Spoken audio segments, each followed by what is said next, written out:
என்னை பார்த்து ஆண்டவர் சொல்றாரு, உனக்கு நான் குழந்தை தரலையே, அதை இன்னைக்கு மேடையில சொல்லி என்னை மகிமைப்படுத்துன்றார்.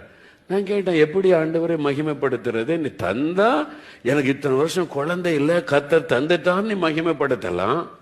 ஒரு ஆசீர்வாதத்தை நீங்க தரவே இல்லை, அதுக்கு எப்படி மகிமைப்படுத்துறது? அப்ப ஆண்டவர் சொல்லி கொடுத்தாரு, நாம மகிமைப்படுத்துறேன். ஆனா எப்படி? ஹவ்?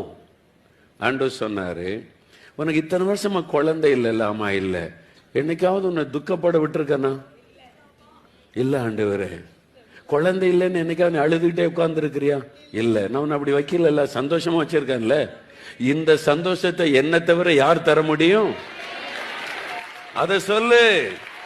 அல்லேலூயா. இயேசு கிறிஸ்து கொடுக்கிற சந்தோஷம் என்பது ஆண்டவர் அதை கொடுத்தார், இதை கொடுத்தார், வெற்றி கொடுத்தார், வேலை கொடுத்தார் என்பதில் அல்ல. ஒண்ணுமே இல்லாட்டாலும் அவர் கொடுக்கிற சந்தோஷம் என் உள்ளத்தில் இருக்கிறது. அதுதான் இயேசு.